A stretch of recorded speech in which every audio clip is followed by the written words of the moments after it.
Today I'm going to go over the top 5 current decks in Marvel Snap. So here we are on Marvelsnap.pro, and they have a leaderboard where you can see each individual's ranks, collection level, games played, win-loss record, cube ratio, so how many cubes they get per game, and their deck. And so we're going to go through and look at the top 5 decks for each person with the highest rank. We're going to start with 5 here. They have a rank of 121. So over the last 7 days, this guy has a winning percentage of about 56%.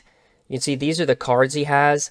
He has 6 pull 3 cards, so it's not going to be something you're going to be able to build early. And so here's the deck. So he's kind of playing a whole lot of different things here. You know, he has Colossus and Scarlet Witch for those weird location plays, like if you destroy a card, this is pretty good. If you want to change a location, this is good. Baron Mordo is like a super annoying card, because if you have like say you have a Silver Surfer and you want to play him, and you draw that card, and now it's a 6 cost, that's pretty terrible. Spider-Man's a really good control card because you can kind of block him from that location for a turn. Magic, he's kind of adding an extra turn. I really like all of these cards' abilities, so I'm really not sure what he's using Zero on. I'm pretty sure this deck is built around these 3 cards, though. So like Cerebro, your highest power cards get +2 power. Mystique copies it, and then Silver Surfer comes in and gives these 2 +3, or Mystique copies Silver Surfer. So this is pretty huge right here. Overall, good deck. Wouldn't honestly think this is a top 5 deck, but maybe I'm crazy. This is the number 4 deck, Doctor Doom on reveal. So they have a 47% win rate in the last 7 days. Again, they have 6 pull 3 cards in their collection, so not an early deck that you can build. So here's the deck, and you can see it's a really good control deck, because you're moving an opposing 1 or 2 cost card to this location, move all enemy cards played this turn to this location, remove the abilities from all ongoing cards at this location. You can flood the area.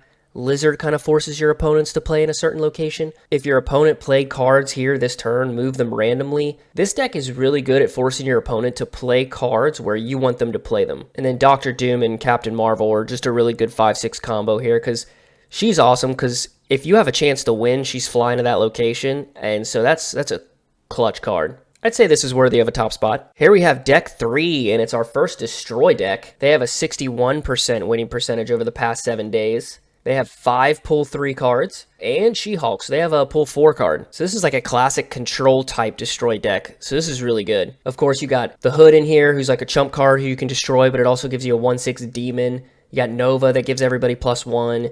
Yondu to annoy people. Bucky Barnes, obviously a chump card to destroy. Carnage is your destroy card. Deathlock is a destroy card. Killmonger destroys all 1-cost cards.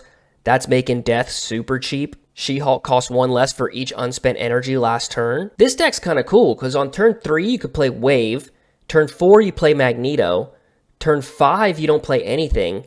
Turn 6 you could play She-Hulk, Arrow, and potentially Death. That's crazy. This deck at the end, turn 6, is going to overwhelm a ton of people. If Magneto pulls a bunch of cards to its location and you got 10 and 12 at another, you're probably winning close to all 3. This is definitely a top 3 deck. For sure.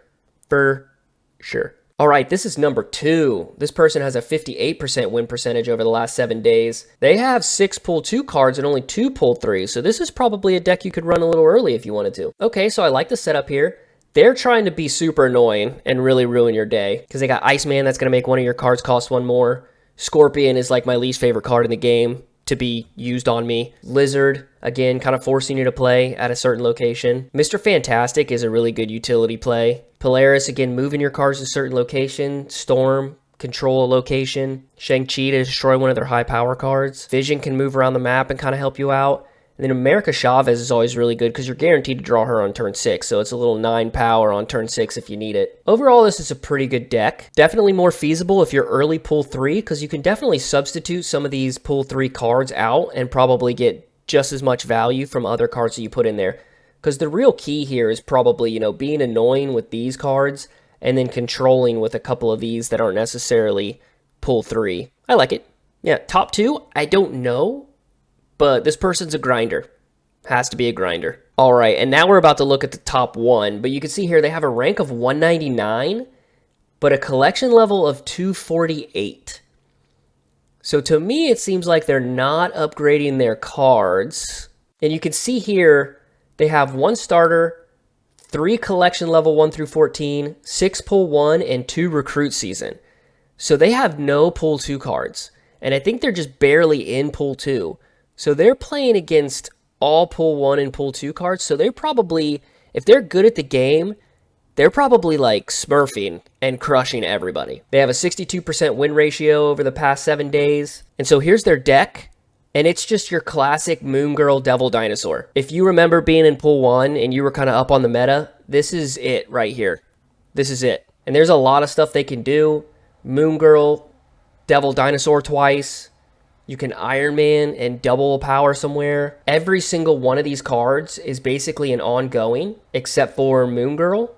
And so your ongoing cards have +2 power. Spectrum is a huge play at the end. If you're still in pool 1 or early pool 2, this is 100% the deck I would run. So this guy is number 1, but I don't know if it's valid. You know what I mean? It seems kind of like smurfing. So those are the top 5 decks currently in Marvel Snap. Let me know in the comments what you think, and I'll catch you in the next one.